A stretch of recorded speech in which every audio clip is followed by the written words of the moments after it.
Petition of Indian Chambers of Commerce and Industry FICCI की national executive की आज की इस बैठक के उद्घाटन कार्यक्रम में मंच पर उपस्थित प्रदेश के मुख्य सचिव श्री दुर्गा शंकर मिश्र जी, प्रदेश के अवस्थापना एवं औद्योगिक विकास के आयुक्त श्री मनोज कुमार सिंह जी, फिक्की के प्रेसिडेंट श्री शुक्रकांत पांडा जी, महासचिव Shailesh Pathak ji, senior vice president Shri Anish Shah ji, FICCI UP chapter के अध्यक्ष श्री मनोज गुप्ता जी, देश भर से आए हुए फिक्की के नेशनल एग्जीक्यूटिव के सभी पदाधिकारी और सदस्यगण और उपस्थित भाइयों बहनों, 38 वर्षों के बाद फिक्की अपने नेशनल एग्जीक्यूटिव को लेकर के उत्तर प्रदेश की राजधानी लखनऊ में आया है। मैं इस अवसर पर उत्तर प्रदेश सरकार और उत्तर प्रदेश की 25 करोड़ जनता की ओर से आप सबका हृदय से अभिनंदन करता हूं, स्वागत करता हूं। मेरे लिए यह क्षण अत्यंत महत्वपूर्ण क्षण है, क्योंकि मुख्यमंत्री बनने के बाद मुझे उद्योग जगत से जुड़े हुए किसी एक कार्यक्रम में सबसे पहले जाने का अवसर मिला था, तो वह फिक्की के ही कार्यक्रम में मुझे लखनऊ में भाग लेने का अवसर प्राप्त हुआ था। और उस समय 2017 में हमारी सरकार नई बनी थी। स्वाभाविक रूप से फिक्की के भी इतनी बड़ी संख्या में उपस्थिति तो नहीं थी, लेकिन जो भी लोग थे उस समय मेरे सामने प्रश्न ये था कि उद्योग जगत से जुड़ी हुई जो हस्तियां यहां उत्तर प्रदेश में उस समय जो लोग आए थे उनके सामने कि मुझे इनके सामने बोलना क्या है, क्योंकि सरकार और उद्योग जगत में विश्वास का भाव था। इसके कई कारण हैं। एक, उस समय की पूर्व की सरकारों की राजनीतिक इच्छा शक्ति का भाव जो उत्तर प्रदेश को निरंतर पीछे धकेल रहा था। नौकरशाही की बैरियर जो उत्तर प्रदेश के विकास में वह पहिया बनने की बजाय वह बैरियर बनकर के खड़े हो जाते थे। संगठित अपराध जो उत्तर प्रदेश को एक भय प्रदेश बनाने के लिए पर्याप्त था, और किसी भी स्तर पर कोई न सुनवाई होना। नए उद्योग की बात तो दूर थी, जो मौजूदा थे वे भी प्लान करने के लिए उतावले दिखाई देते थे। इंडस्ट्री बंद हो रही थी, एक एक करके लोग बाहर का रास्ता निकाल रहे थे, जाने का रास्ता तलाश रहे थे। उन स्थितियों में मैं कार्यक्रम में तो गया था, उस समय के मुख्य सचिव और उस समय के आईडीसी मेरे साथ में थे, और उस समय मैंने उनसे पूछा, मैंने कहा कि हमें बोलना क्या चाहिए। और मैंने कहा साहब सब ऐसा होता है, मुख्यमंत्री आते हैं आश्वासन देके चले जाते हैं, जो होना होगा तो होता ही रहता है। तो मैंने कहा भी ये सब मुझसे नहीं होगा। मैं जो बोलूंगा वही करूंगा और जो करूंगा वही बोलूंगा। और भाइयों बहनों, मैं आप सबको आज जब 6 वर्ष के बाद हम सब यहां पर मिल रहे हैं, जिसमें कि आपके लिए एक ऐतिहासिक अवसर है कि फिक्की अपनी नेशनल सिक्योरिटी के साथ 38 वर्षों के बाद लखनऊ वापस आई है। इस अवसर पर उत्तर प्रदेश एक बड़ी उपलब्धियों के साथ आपके सामने है। यानी 38 वर्ष लगभग 2 पीढ़ी का कार्यकाल होता है। 38 वर्ष पहले आप में से मुझे लगता है कि उस नेशनल सिक्योरिटी में बहुत कम लोग रहे होंगे जो उस कार्यक्रम में उस समय भागीदार बने होंगे। नई पीढ़ी उस समय दस्तक दे रही होगी। अब वो पीढ़ी अपने उतराव की ओर होगी, वह भी अपनी नई पीढ़ी को प्रशिक्षित कर रही होगी आगे बढ़ने के लिए। लेकिन उत्तर प्रदेश ने 1985-86 से लेकर के बीच के कालखंड में, जिसे घोर अंधकार का युग कह सकते हैं उत्तर प्रदेश के विकास की दृष्टि से, जिसने उत्तर प्रदेश को एक बीमारू राज्य के रूप में बदल दिया था। उत्तर प्रदेश के बारे में देश और दुनिया की धारणाएं बहुत भिन्न हो गई थी। यहां के युवाओं के सामने, यहां के उद्यमियों के सामने और यहां के नागरिकों के सामने एक पहचान का संकट खड़ा हुआ था। मुझे आप सबको बताते हुए प्रसन्नता है कि आदरणीय प्रधानमंत्री श्री नरेंद्र मोदी जी के मार्गदर्शन में, उनके नेतृत्व में आज उत्तर प्रदेश अपने इन सभी अंधकार के युग से उभर करके, बीमारू राज्य से उभर करके एक विकसित राज्य की ओर अग्रसर हो चुका है। आज मैं कह सकता हूं कि अब उत्तर प्रदेश देश की छठी नहीं बल्कि बहुत शीघ्र दूसरी बड़ी अर्थव्यवस्था के रूप में देश के सामने होगा और आने वाले 5 वर्ष हम सबके लिए बहुत महत्वपूर्ण होंगे। जो संकेत आप देख रहे होंगे, ये संकेत इस बात को बता सकते हैं कि उत्तर प्रदेश आने वाले समय में देश की अग्रणी अर्थव्यवस्था बनेगा और देश के ग्रोथ इंजन के रूप में अपनी भूमिका का निर्वहन करेगा। इसमें आप सबका सकारात्मक योगदान हम सबके लिए अत्यंत महत्वपूर्ण होगा। इन सभी कार्यक्रमों को आगे बढ़ाने के लिए हमारे सामने चैलेंज थे। राजनीतिक इच्छा शक्ति, उसके लिए किसी को कहने की आवश्यकता नहीं थी। एक मुख्यमंत्री को किसी के सामने हाथ फैलाने की आवश्यकता नहीं होती। स्वयं निर्णय लेने की सामर्थ्य विकसित करनी पड़ेगी। उत्तर प्रदेश ने उस दिशा में कदम बढ़ाए। रिफॉर्म करने में उद्योग जगत की उन बैरियर्स को हटाने के लिए जितने रिफॉर्म हो सकते थे, हमने खुले दिलो दिमाग से उस कार्यक्रम को संपन्न किया। Uttar Pradesh is of doing business में 14वें स्थान से आज नंबर 2 स्थान पर आने में सफलता प्राप्त की है और इसमें भी तमाम नए रिफॉर्म इस सब के बावजूद जो उत्तर प्रदेश के अंदर हुए हैं, हम उसको लेकर के तेजी के साथ आगे बढ़ रहे हैं। इसमें भी किसी प्रकार की कोई समस्या नहीं। उत्तर प्रदेश में, यानी किसी भी देश के अंदर किसी भी स्तर पर निवेश के लिए जो प्राथमिक आवश्यकताएं हैं, सबसे पहली आवश्यकता होती है सुरक्षा की। उत्तर प्रदेश के अंदर ऑर्गेनाइज क्राइम आज एकदम 0 पर है। यहां कोई अपराध अब नहीं हो सकता, कोई यहां किसी का फिरौती के लिए अपहरण नहीं कर सकता। कोई गुंडा जाकर के किसी इंडस्ट्री में जाकर के वह या उसका गुर्गा जाकर के किसी उद्यमी को या वहां उनके किसी कार्मिक को धमकी नहीं दे सकता। जबरन कोई उद्योग को बंद नहीं कर सकता। किसी भी प्रकार की उद्योग जगत की उन अड़चनों को, चाहे वह माफियाओं से जुड़े हुए मामले रहे हों, पेशेवर गुंडों और राजनीतिक संरक्षण में पलने वाले उन गुंडों का मामला हो, इन सब से मुक्त होकर के उत्तर प्रदेश आगे बढ़ चुका है। इज ऑफ डूइंग बिजनेस की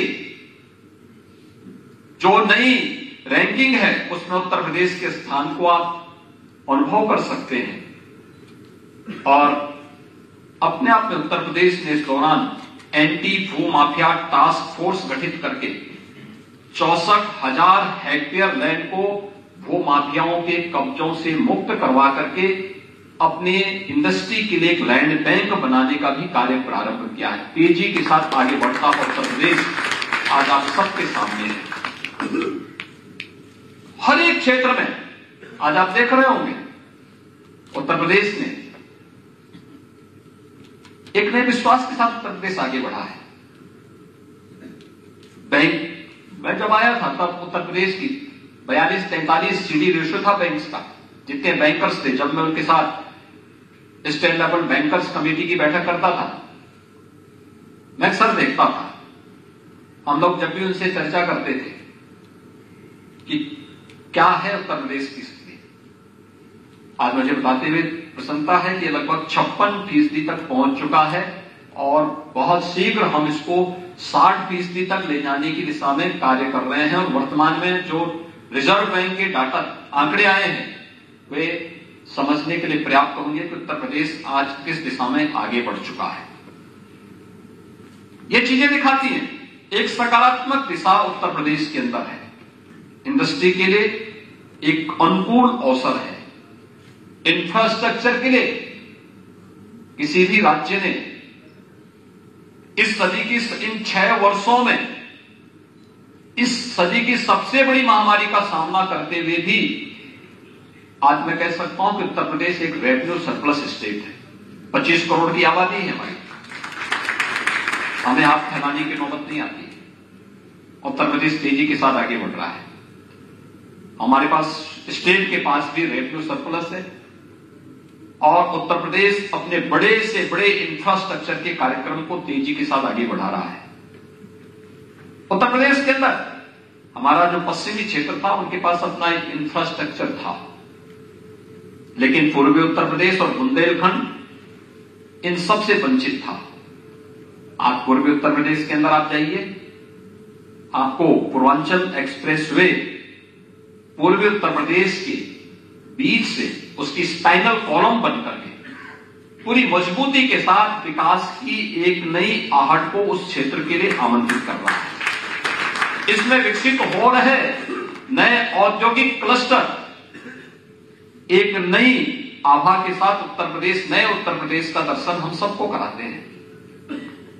बुंदेलखंड एक्सप्रेसवे कोई सोचता नहीं था बुंदेलखंड के बारे में। मुझे याद है 2017 में जब सरकार बनी थी, उससे पहले 2016 में बुंदेलखंड के लिए भारत सरकार को टैंकर से पानी भेजने पड़े थे। और भाइयों बहनों, आज मुझे बताते हुए प्रसन्नता है कि बुंदेलखंड के हर घर में हमने नल से पानी पहुंचा दिया है। हर घर में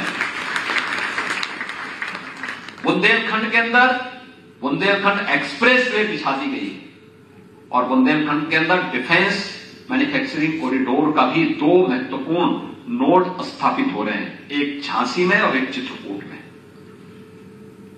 मुझे याद है जब मैं पहले विजिट में झांसी गया था तो उस समय लोगों ने मुझसे मांग की थी कि क्या हमें पानी पीने के लिए मिलेगा। आप कल्पना कर सकते हैं कि देश 1947 में आजाद हुआ, मैं मुख्यमंत्री 2017 में बना। इन 70 वर्षों में प्रदेश क्या कर रहा था।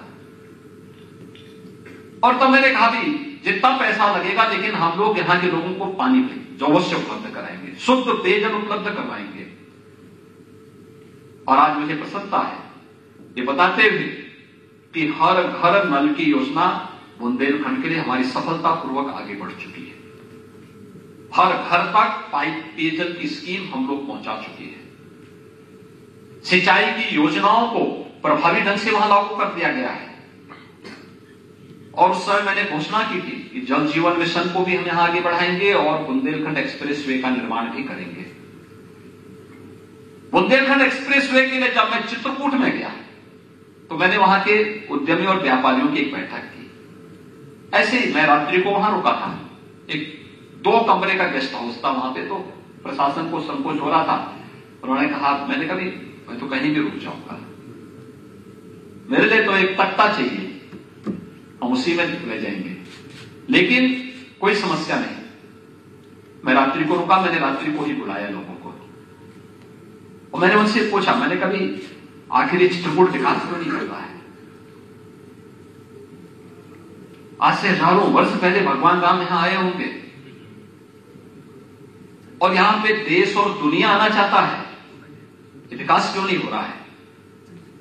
तो बंद कमरे में थे हम लोग। उन्होंने कहा, देखिए बंद कमरे में हम बोल दे रहे हैं, यहां कुछ डकैत हैं जो अपहरण करते हैं, और हम लोग भी किसी प्रकार से अपनी पूंजी बचा करके रखते हैं, इसलिए अपना विस्तार भी नहीं करते। तो मैंने कहा, अगर डकैतों का सफाया हो जाएगा तो क्या यहां निवेश होगा? लोगों ने कहा उससे होगा। मैंने कहा, मैं अगली बार तभी आऊंगा जब डकैतों का पूरा सफाया करके आऊंगा, और घबराइए मत। और आज मुझे बताते हुए प्रसन्नता है, मैं अगली विजिट में जब गया 6 महीने के बाद, तब तक वहां से सभी डकैतों का सफाया हो चुका था। आज वहां पे चित्रकूट में या बुंदेलखंड में कोई डकैत नहीं है, कोई डकैती नहीं पड़ती, कोई अपहरण नहीं कर सकता, कोई इसके बारे में सोच भी नहीं सकता है। आज वहां निवेश हो रहा है, अच्छे अच्छे उद्योग हो रहे हैं, बुंदेलखंड एक्सप्रेसवे से जुड़ चुका है, वहां पर एयरपोर्ट का निर्माण अंतिम चरणों में चल रहा है, बहुत शीघ्र हम एयर कनेक्टिविटी वहां देने जा रहे हैं। आज वहां पर बहुत स्पष्ट नजर आता है, बुंदेलखंड में चित्रकूट एक बेहतरीन टूरिस्ट डेस्टिनेशन के रूप में विकसित हो सकता है। यह आज वहां बहुत अच्छे ढंग से देखने को मिलता है। ऐसी स्थिति अन्य जगहों की थी। नोएडा तो आप सबसे जुड़ा हुआ है, आप में से ज्यादातर लोगों ने निवेश किया है किसी न किसी रूप में। नोएडा में आप लोग रहते हैं, लेकिन नौकरशाही कितनी चालाक थी, पॉलिटिकल लीडरशिप जान न पाए, इसलिए कह देते थे कि मुख्यमंत्री के लिए अभिशाप है नोएडा जाना, और मुख्यमंत्री इसलिए वहां जाएंगे ही नहीं, और नहीं जाते थे, और नोएडा को एक लूट का अड्डा बना दिया था। हजारों करोड़ रुपए के घोटाले वहां पे। जिस नोएडा को उत्तर प्रदेश का चेहरा बनना चाहिए था, देश के डेवलपमेंट का ग्रोथ इंजन के रूप में अग्रणी भूमिका निभानी चाहिए थी, और नोएडा दम तोड़ रहा था। इंडस्ट्री भी परेशान थी, वहां का नागरिक जो बच चुका था वह भी परेशान था। तो सबसे पहले मैंने तय किया कि वहां जाऊंगा। लोगों ने कहा, अरे साहब आपको मालूम है कि मुख्यमंत्री जब वहां जाता है तो हट जाता है। तो मैंने कहा, ये कुर्सी में क्या जीवन भर के लिए आए हैं क्या? जो कल जानी हो आज चली जाए, अच्छी बात है, लेकिन मैं जाऊंगा जरूर, वहां बातचीत करूंगा, इंडस्ट्री से भी बातचीत करूंगा, बिल्डर बायर से भी बातचीत करूंगा, कॉमन मैन से भी मिलूंगा, और वहां की समस्या का समाधान भी करूंगा। आज भाइयों बहनों, नोएडा, ग्रेटर नोएडा में आप जाइए, आपको दिल्ली और वहां का अंतर बहुत स्पष्ट दिखाई देगा, इंफ्रास्ट्रक्चर में अंतर दिखाई देगा। देखिए, टीम तो वही है, नौकरशाही जो पहले थी वही नौकरशाही वहां काम कर रही है आज भी, लेकिन लीडरशिप चेंज होने का कितना अंतर आता है नोएडा, ग्रेटर नोएडा में भी, और एनसीआर में भी आपको दिखाई देता होगा। मैं गया वहां पर, हमारे एक और जिले के लिए कहा जाता था, बिजनौर के लिए, कि मुख्यमंत्री रात्रि को वहां नहीं रुकेंगे। मैं असमंजस में था कि भाई क्या यूपी के सभी जिले क्या ऐसे हैं कि मुख्यमंत्री के लिए अभिशाप बने हुए हैं? तो मैंने कहा मैं वहां जरूर जाऊंगा बिजनौर में, और रात्रि भी रुकूंगा। प्रशासन ने कहा, साहब यहां गेस्ट हाउस बहुत खराब स्थिति में है। मैंने कहा, खराब स्थिति में है तो क्या कोई तो रुकता होगा वहां?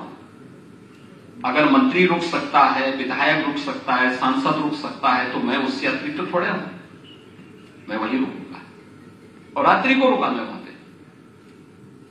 ऐसे आगरा के लिए कहा जाता था कि आगरा में सीएम जाएंगे तो पहले के सीएम जाते थे, वो अपने 5 स्टार होटल में रहते थे, कहते सर्किट हाउस में मुख्यमंत्री रुकता तो वहां भूत आता है। तो मैंने कहा, आप देखें, ये बोला जाता था। तो मैंने कहा, मेरे लिए तो क्या भूत हो चाहे देव हो, सब एक हैं, और मैंने कहा मैं भी रात्रि में अगर आता है जरूर संवाद करना चाहूंगा उनसे। और मैं गया रात्रि को रुका। मैं सर्किट हाउस में क्यों इसलिए गया था कि रात्रि को मैं सर्किट हाउस में ही रुकूंगा। मैं 10 बजे तक 11 बजे तक देखता रहा खुद आएगा तब आएगा, लेकिन आया नहीं। उसके बाद मुझे नींद आई। सुबह 4 बजे मेरी नींद खुली। बहुत अच्छा सुहावना मौसम था। मैं सर्किट हाउस खोला, बाहर निकला, अंधेरा था, बाहर की स्ट्रीट लाइट चल रही थी, सुरक्षा वाले अलर्ट मोड पर थे, लेकिन मैं निकला, 1-2 राउंड लगा करके फिर मैं अंदर आया। यानी कैसी कैसी बातें लोग कहते थे उत्तर प्रदेश के बारे में, और किस प्रकार से व्यवस्था को बाधित करके लोगों ने उत्तर प्रदेश के विकास में बाधाएं पैदा की थी। आज तो उत्तर प्रदेश विकास की दौड़ में तेजी के साथ दौड़ रहा है, और हर एक क्षेत्र में, यानी उद्योग यहां लग रहे हैं। ग्लोबल इन्वेस्टर समिट आपके सामने एक उदाहरण है। आप में से हर व्यक्ति का विश्वास था, ग्लोबल इन्वेस्टर समिट में सहभागिता की, परिणाम रहा उत्तर प्रदेश को 36 लाख करोड़ रुपए के निवेश के प्रस्ताव प्राप्त हुए। यह उद्योग जगत का उत्तर प्रदेश के प्रति विश्वास का एक प्रतीक है। डबल इंजन की सरकार के प्रति आम जनमानस का, कि सरकार की स्थिरता, सरकार का स्थायित्व उद्योग को प्रोत्साहित करेगा। और इंडस्ट्री हमारे लिए इसलिए आवश्यक है क्योंकि उत्तर प्रदेश देश की आबादी का सबसे बड़ा राज्य ही नहीं है, सबसे बड़ा उपभोक्ता बाजार ही नहीं है, बल्कि भारत का सबसे युवा प्रदेश ही है। हमारी 56% आबादी ऐसी है जो कामकाजी है। इस कामकाजी युवा के लिए कार्य की आवश्यकता है, रोजगार की आवश्यकता है, नौकरी की आवश्यकता है। और ये केवल सरकारी नौकरी से नहीं होगा, अच्छी इंडस्ट्री यहां लगेगी, इंडस्ट्री के अनुकूल माहौल हम देंगे तो स्वाभाविक रूप से यहां के युवाओं का प्लेसमेंट वहां होगा, उनको नौकरी मिलेगी, रोजगार के अवसर होंगे, और उनको भी यहां पर रोजगार के सृजन में मदद करने में वो लोग भी न केवल आगे बढ़ेंगे बल्कि उसके माध्यम से वे भी रोजगार के सृजन में मददगार बन सकते हैं।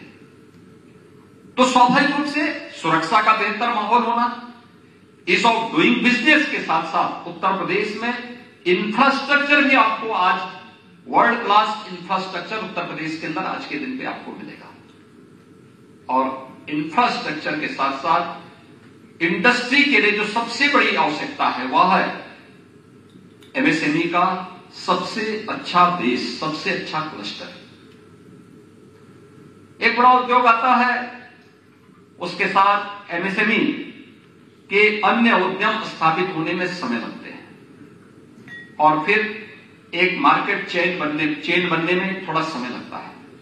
लेकिन उत्तर प्रदेश में सब पहले से मौजूद है।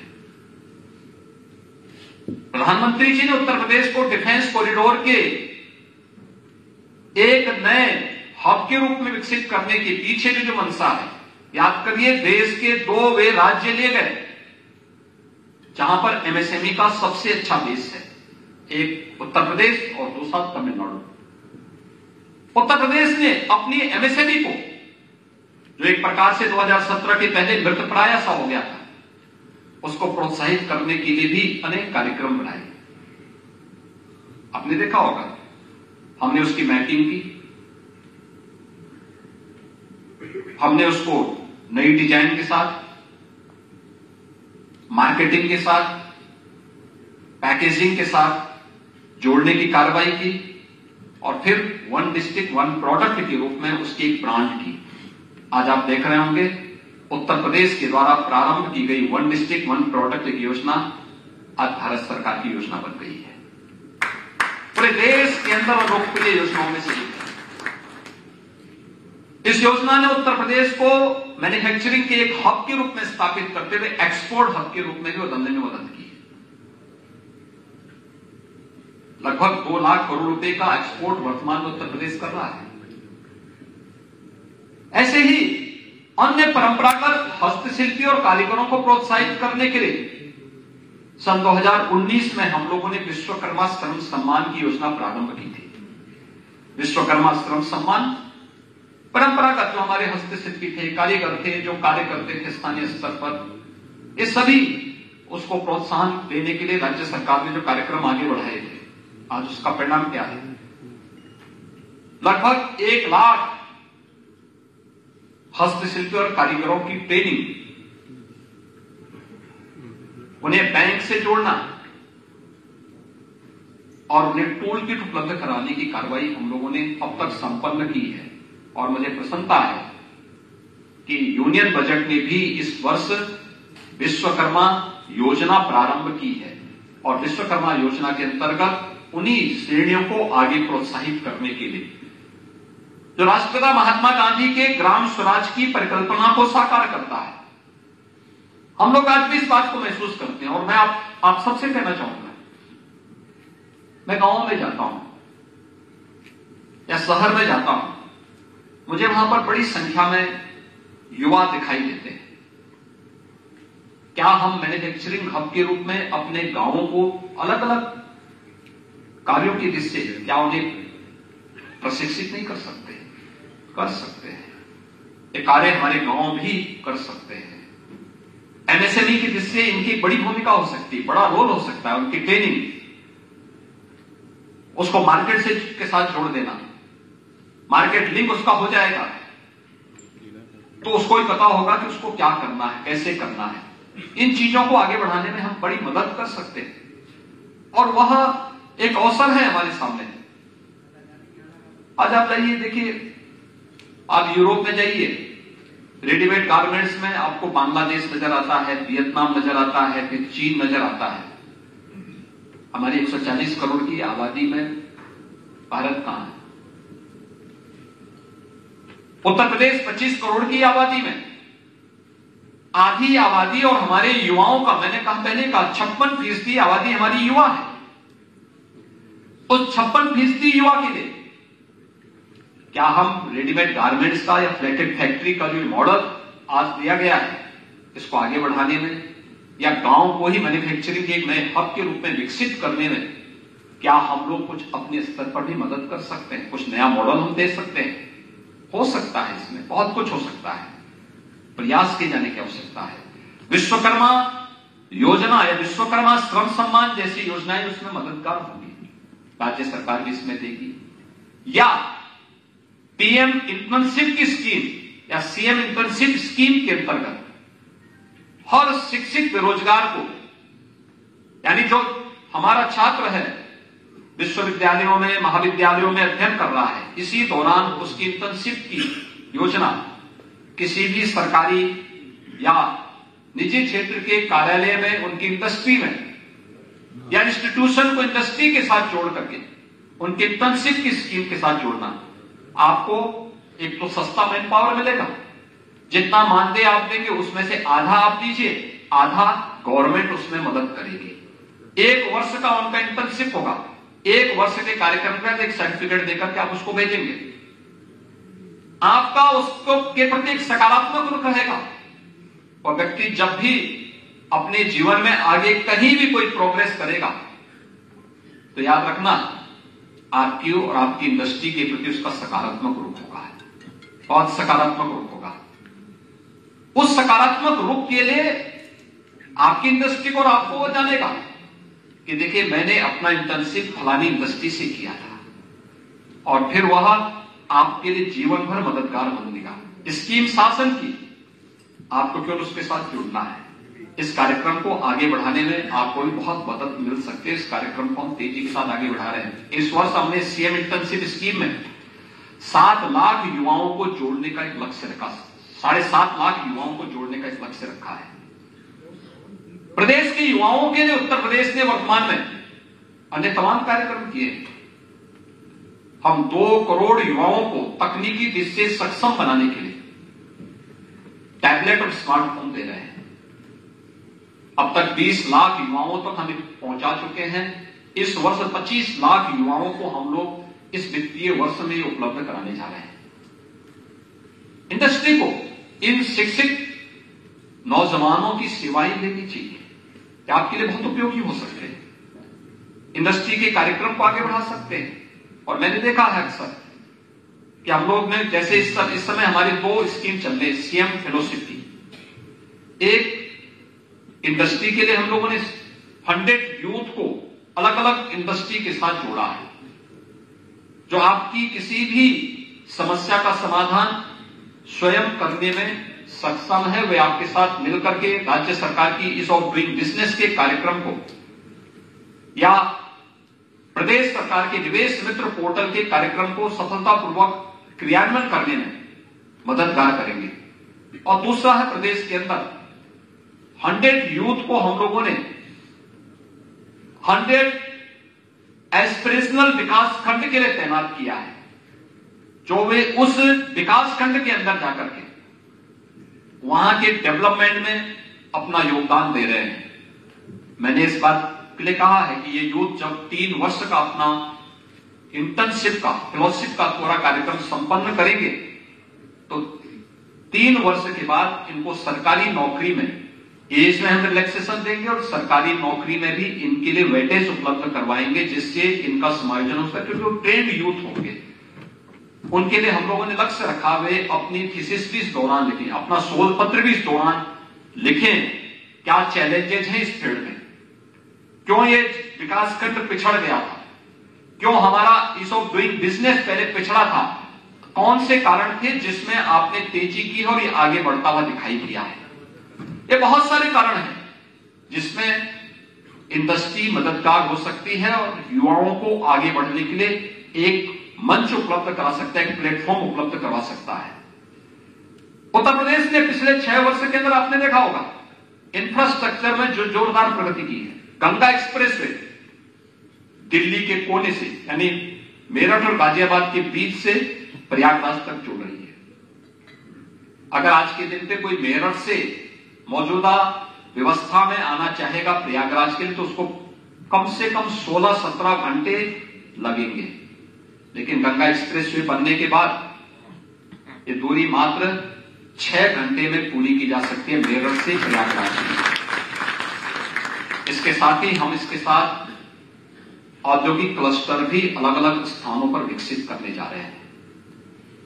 उत्तर प्रदेश ने अपने इस वर्ष के बजट में 2 औद्योगिक परिक्षेत्र विकसित करने की व्यवस्था की है, एक बुंदेलखंड में, एक पूर्वी उत्तर प्रदेश में। बुंदेलखंड में नोएडा, ग्रेटर नोएडा जी की तर्ज पर झांसी और कानपुर के बीच में बुंदेलखंड एक्सप्रेसवे और कानपुर झांसी नेशनल हाईवे के साथ जुड़ करके वहां पर लगभग 38,000 हेक्टेयर लैंड में हम एक नया औद्योगिक परिक्षेत्र का विकास करने जा रहे हैं। और ये मुझे लगता है कि एक नया केंद्र होगा जो नोएडा की तर्ज पर विकसित होकर के उत्तर प्रदेश में निवेश के एक बेहतरीन गंतव्य के रूप में उत्तर प्रदेश को आगे बढ़ाने में मदद करेगी, क्योंकि वहां पर हम लोग एक एयरपोर्ट भी देने जा रहे हैं, यानी उसकी बेहतर कनेक्टिविटी, रोड कनेक्टिविटी तो है ही, एक्सप्रेस हाईवे के साथ जुड़ी हुई है। दिल्ली आगरा, आगरा लखनऊ एक्सप्रेस वे के साथ ही वह बुंदेलखंड एक्सप्रेस वे के साथ जुड़ा हुआ है। दूसरा कानपुर और झांसी के बीच में पड़ेगा, पर्याप्त मात्रा में लैंड हमारे पास वहां पर। और दूसरा हम विकसित करने जा रहे हैं गोरखपुर और गोरखपुर में। इन दोनों पर युद्ध स्तर पर हमारा कार्य आगे बढ़ चुका है। प्रदेश के अंदर एयर कनेक्टिविटी आपने देखी होगी, 2017 में हमारे 2 एयरपोर्ट ही पूरी तरह क्रियाशील थे, लखनऊ और वाराणसी। गोरखपुर आंशिक रूप से था, कभी सप्ताह में एक फ्लाइट आ जाती थी और कभी बंद हो जाती थी। आज गोरखपुर से 14 फ्लाइट चल रही है, ऐसे ही प्रयागराज से भी चल रही है। 9 एयरपोर्ट इस समय वर्तमान में उत्तर प्रदेश के अंदर पूरी तरह क्रियाशील हो चुके हैं। 12 एयरपोर्ट पे वर्तमान में कार्य चल रहा है। 12 में से 5 एयरपोर्ट ऐसे हैं जिनके साथ एयरपोर्ट अथॉरिटी ने एमओयू कर लिया है, जिसमें हमने उनको इस एयरपोर्ट बनाकर के सौंप दिए हैं और हम कह रहे हैं कि आप इसमें वायु सेवा प्रारंभ करिए। वे बहुत शीघ्र प्रारंभ होने जा रहे हैं। शेष अन्य एयरपोर्ट को हम बहुत शीघ्र बना करके वहां पे भी एयर कनेक्टिविटी के साथ उसको जोड़ने की कार्रवाई कर रहे हैं। 3 इंटरनेशनल एयरपोर्ट वर्तमान में हमारे क्रियाशील हैं और इस वर्ष के अंत तक, इस वित्तीय वर्ष के अंत तक, यानी अयोध्या एयरपोर्ट तो इस अगले 3 महीने के अंदर हम उसको क्रियाशील कर देंगे। जेवर एयरपोर्ट इस वित्तीय वर्ष के अंत तक उसे भी हम क्रियाशील कर देंगे। यानी 5 इंटरनेशनल एयरपोर्ट के साथ उत्तर प्रदेश देश के अग्रणी राज्यों में होगा। ये एक नई उत्तर प्रदेश की प्रगति। इनलैंड वाटरवे वाराणसी से हल्दिया के बीच में हमने सुविधा दे दी है और बहुत शीघ्र उत्तर प्रदेश अपना इनलैंड वाटरवे अथॉरिटी का गठन करने जा रहा है। इनलैंड वाटरवे अथॉरिटी के गठन के साथ पूर्वी बंदरगाह से उत्तर प्रदेश की कनेक्टिविटी को हम आगे बढ़ाने में हमें और मदद मिल सकती है, इसको हम आगे बढ़ाएंगे। आज के इस अवसर पर जब फिक्की अपना यहां पर नेशनल एक्सक्यूटिव कर रहा है, मैं आप इंडस्ट्री से जुड़े हुए आप सभी मित्रों से इस बारे में कहूंगा कि उत्तर प्रदेश इंडस्ट्री के लिए एक बेहतरीन गंतव्य को आगे बढ़ाने में मदद करेगा। न केवल औद्योगिक दृष्टि से बल्कि टूरिज्म में भी पिछले 6 वर्षों में अपने उत्तर प्रदेश की छलांग को देखा होगा। 30 करोड़ पर्यटक और श्रद्धालु एक वर्ष में उत्तर प्रदेश में आए हैं और मान कर सकते हैं उत्तर प्रदेश की आबादी 25 करोड़ है, लेकिन श्रद्धालु यहां एक वर्ष में 30 करोड़ आए हैं। 10 वर्ष 30 करोड़ आए हैं। और अभी जनवरी में जब अयोध्या में श्री राम जन्मभूमि में भगवान राम का भव्य मंदिर बनकर के तैयार होगा, प्रभु राम अपने 500 वर्षों के बाद अपने मंदिर में विराजमान होंगे, उत्तर प्रदेश के अंदर और अयोध्या में श्रद्धालु और टूरिस्ट के फुटफॉल की आप अनुमान कर सकते हैं क्या स्थिति रहेगी। अकेले वाराणसी में काशी विश्वनाथ धाम बनने के बाद 10 करोड़ टूरिस्ट वाराणसी आया है। अयोध्या में इससे कम श्रद्धालुओं की उम्मीद मत करिए, ये संख्या बढ़ेगी और उत्तर प्रदेश उसके लिए अपने आप को तैयार कर रहा है। आज उत्तर प्रदेश में हर कार्य बहुत सकारात्मक रूप से आगे बढ़ सकता है, बढ़ रहा है। और मैं आज के इस अवसर पर आप सबको इस बात के लिए आश्वस्त करता हूं कि आप अपने इस नेशनल एक्सक्यूटिव में उन सभी मुद्दों को भी देखें। इंडस्ट्री से जुड़ी हुई समस्या का समाधान करने के लिए हमारे मुख्य सचिव और आईटीसी की जो टीम है, ये बहुत सकारात्मक रूप से, बहुत पॉजिटिव तरीके से इंडस्ट्री से जुड़ी हुई हर समस्या का समाधान करने में सक्षम है और करेगी। पूरी टीम उत्तर प्रदेश की आज के दिन पर आपके साथ में है। लेकिन समाज से जुड़ी हुई उस समस्या के बारे में भी हम जरूर देखें। समाज से जुड़ी हुई समस्या जहां पर हमने व्यापक रिफॉर्म किए हैं, हर उस अड़चन को जो इंडस्ट्री के मार्ग में बाधक थी, इंडस्ट्री को फलने फूलने में बाधक थी, हमने उसको रिफॉर्म के माध्यम से बाहर करने में कहीं कोई कोर कसर नहीं छोड़ी है। अब मैं इंडस्ट्री से भी इस बारे में अपील करूंगा, हम यूथ के बारे में सोचें, अधिक से अधिक यूथ को इंडस्ट्री में समायोजित करने के साथ सोचें, उनकी ट्रेनिंग, उनकी इंटर्नशिप की स्कीम, इंस्टीट्यूशन को इंडस्ट्री के साथ जोड़ने के कार्यक्रम को, पीएम इंटर्नशिप स्कीम या सीएम इंटर्नशिप स्कीम को उसके साथ जोड़ने की कार्रवाई, कैसे हम इस कार्यक्रम को आगे बढ़ा सकते हैं या अन्य और किस दिशा में हमें प्रयास करने हैं जिससे आने वाले समय में उत्तर प्रदेश आदरणीय प्रधानमंत्री जी की मंशा के अनुरूप देश के डेवलपमेंट का एक ग्रोथ इंजन के रूप में अपनी भूमिका का निर्वहन करने में मदद कर सके। उत्तर प्रदेश की हमारी टीम इसके लिए पूरी तरह तैयार है और मैं इंडस्ट्री से जुड़े हुए आप सभी महानुभावों से भी चाहूंगा कि आप उत्तर प्रदेश की इस टीम के साथ मिलकर के इसे और आगे बढ़ाने में योगदान दे सकेंगे तो हमें प्रसन्नता होगी।